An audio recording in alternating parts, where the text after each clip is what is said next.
Hey, everybody, it's Nicole Benjamin, your host here at Seeking Alpha, to bring to you another episode of the Weekly Grade with Stephen Cress, where we're going to be bringing to you market signals in minutes. Now, for a little bit of housekeeping, past performance is no guarantee of future results. Content is offered for information purposes only. Unless stated otherwise, any and all individuals participating in the video are third parties that include both professional investors and individual investors who may not be licensed or certified by any institute or regulatory body. Unless stated otherwise, the views or opinions expressed may not reflect those of Seeking Alpha as a whole. The accuracy and completeness of content shared cannot be guaranteed. Seeking Alpha does not take into account of your objectives or financial situation and does not offer any personalized investment advice. Seeking Alpha is not a licensed securities dealer, broker, U.S. investment advisor, or investment bank. Wow, I think that's a record in time. Well done. Woo! Love that. All right. Well, without further ado, Stephen Cress, everyone, VP of Quantitative Strategy here at Seeking Alpha. He is a wonderful guy who is behind a lot of the amazing products you see on site, Alpha Picks, the PQP, and if any of that might be of interest to you, take a look. See if that might be right for your portfolio and the picks that we have in there. Now, Steve, before we jump in, can you give us a little bit about, just your background? Yeah, no, absolutely. I've been in the world of finance, both Wall Street and the city of London for over 30 years. The bulk of my career was spent at Morgan Stanley. I worked there for 13 years where I ran a proprietary trading desk, but I also was the founder of a hedge fund. And I was also the founder of a fintech company, which, for lack of a better description, was an automated analyst. And Seeking Alpha liked that app so much that they bought the company. And that's what has brought me to Seeking Alpha today. Wonderful. Now let's jump in here. My first question that I really want to ask you, Steve, is we're seeing the biggest gas prices in like the last 30 years. So, in your analysis, why is the Seeking Alpha Quant system pointing toward refiners as, the primary play for investors right now? Yeah. So we rate about 4,800 companies on a daily basis. And what I mean by rating them is we actually take a look at each company's balance sheet, income statement, cash flow, and hundreds of financial metrics. And every day we score companies, especially when we take companies within a sector. And that helps us determine which companies are strong and which companies are weak when we look at that financial data. And what I have found over the last couple weeks, going up to that screen, especially if you look within the energy sector, and the energy sector is made up of many different industries.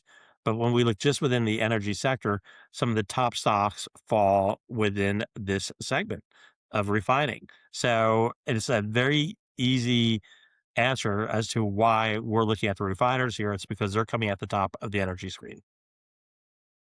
All right. Well, for my second question, I want to ask, I mean, we've seen that this current setup kind of mirrors the late 2022, where, refining margins stayed strong even as oil prices cooled. So does the data suggest we're heading for that same sector rotation in the second half of this year? Yeah, I would say it's looking like that. Part of what we look at when we're assessing companies are five core investment characteristics.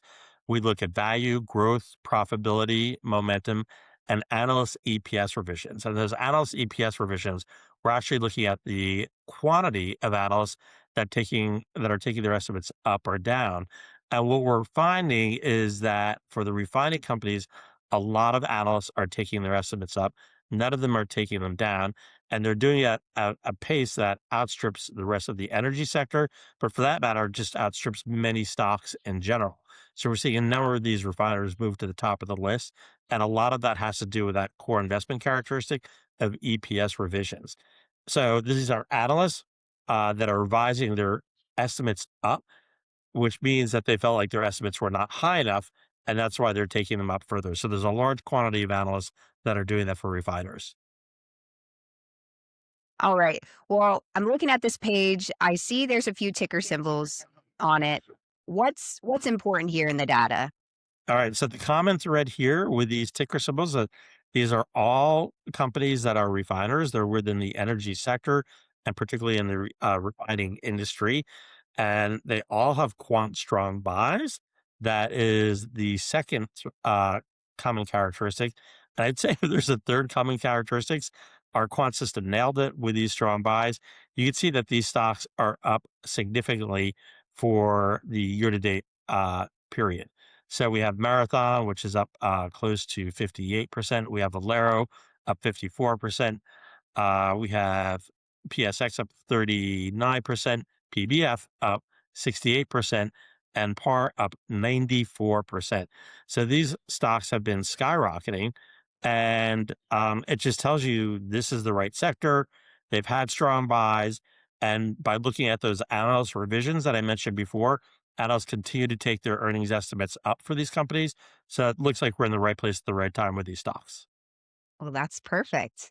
Now, you highlighted Valero Yes. and you gave it a strong buy rating in your article. So, I guess what is it in your analysis? I think you touched on it lightly, but what is really triggering that rating while we're still seeing that pain at the pump and just the global market volatility? Yeah, I would say really what we look for in our quant system is a diversification with those investment characteristics. And we're seeing this really across the board. So, as I mentioned before, we're collectively, we want to see companies that are strong on value, growth, profitability, momentum, and revisions. And that is coming through here with Valero. You can see the value at C minus, these factor grades are all sector relative. So when you do look at those grades, it gives you an instant characterization of how they compare to the sector. So you can see compared to the sector, it's a C minus grade. It's kind of average, but all the other grades are in the green territory. So you see the growth is a B plus. You see profitability is A, momentum is B plus, and the analyst revisions that I was talking about, that's A plus. That's as strong as you can get, obviously with an A plus. So it's a very intuitive system. We use academic letter grades, so you instantly know how the company looks relative to its sector. But if you look to the right at those factor grades, one of the things that we also do is you could see where that grade was 6 months ago, and it looks really good for Valero in particular. You can see that the valuation is actually, despite the stock moving up so much, it's actually a better value now than it was 6 months ago. Because you can see 6 months ago, it was a D minus, and now it's a C minus. The growth has improved to B plus from C. Profitability is improved to A from B plus. Momentum is B plus versus about an A, so that's fairly close. But the analyst revisions remain strong at A plus. So, but importantly, I'd say the value grade is actually better than it was 6 months ago.